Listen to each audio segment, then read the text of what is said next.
Climate change and its effects surround us. Glaciers melting, Arctic sea ice decreasing, sea levels rising, and islands disappearing right in front of our eyes. The average global sea level is rising by 3 to 4 millimeters annually. In the coming future, rising sea levels will affect everyone, but the people most at risk are low elevation island nations and coastal regions. Tides shift and sea levels vary, but floods caused by these waves and tides can completely submerge low elevation areas even before the sea level rises above them.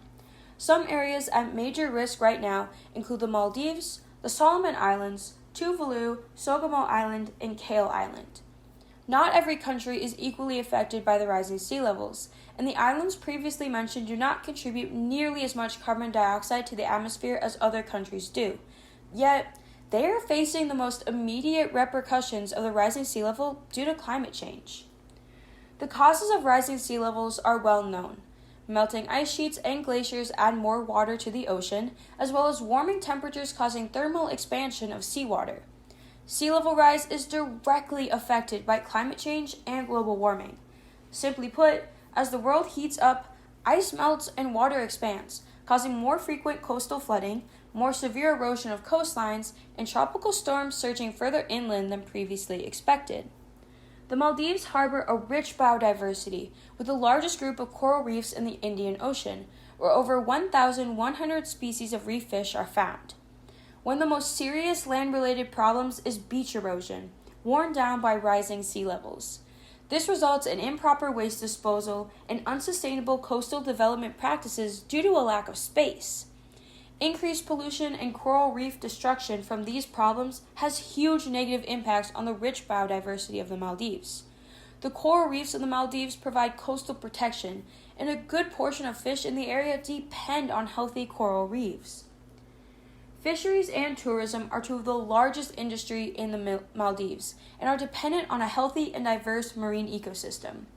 Both industries provide around 75% of occupations, 90% of the GDP, and around 2/3 of the Maldives' foreign exchange earnings.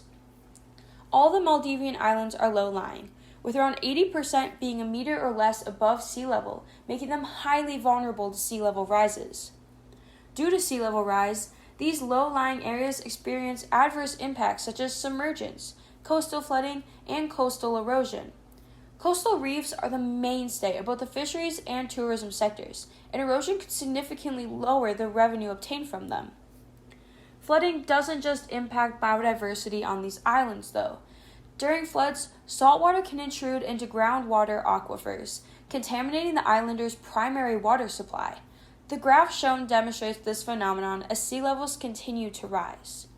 More frequent flooding results in these aquifers being unable to recover from these annual saltwater intrusions, resulting in chlorine concentrations rising to over double the potable threshold in just 3 years, as shown in this graph. Flooding also damages necessary infrastructure, such as homes, roads, businesses, and other essential services. With sea levels rising constantly, there are two categories of current solutions: adaptation and offsetting. Adaptation can be thought of as designs that will rise with the ocean, while offsetting creates designs that will temporarily solve the rising sea level. It is important to realize that these solutions cost money to design and implement, and the people being affected by the rising sea are not to blame for the warming climate. The Maldives have been working on combating rising sea levels with a mix of adaptation and offsetting for years now. They are one of the most at-risk countries in the world, and they have been devoting time and resources to saving their islands. One of the solutions the Maldives have come up with is raising the land of their islands artificially. The island of Hulhamale has been artificially raised with sand since 1997, and to this date, the island has not experienced any flooding. Another solution being implemented is the seawalls surrounding the islands. These seawalls are able to stop or mitigate the effects of waves crashing on the islands. With fewer waves getting further on the islands, this means less sediment will be taken away. A third solution that has not been implemented is a floating island. This floating island will be placed within one of the lagoons of the islands and attached to the seafloor by concrete. The floating city would be able to stay one step ahead of the rising sea. A case study in Tuvalu may offer another alternative solution for island nations through its surprising trend of growing in size despite sea level rise. This trend has been possible through sediment deposition by waves, similar to how Himalaya has been artificially raised with sand. Tuvalu has experienced a 2.9% increase in size since 1971, according to a 2018 study. However, this increase is not distributed evenly across the Tuvalu Islands, with many of the islands experiencing the devastating effects of coastal erosion. Those that grew in size were atoll islands, or islands that are ringed with coral reefs or are formed by coral. This suggests that artificial or enhanced natural sediment deposition may be another path for island nations to take in order to combat rising sea levels. As stated before, though, solutions to sea level rise are expensive, and with island nation economies already being negatively impacted, paying the bill cannot be left to just them. With international meetings such as COP27 creating agreements for funds to aid these nations, individuals can help hold their governments accountable to these pledges through writing to their representatives and calling for action. Because while the sea may seem far away now, it is someone else's backyard and might one day be yours too.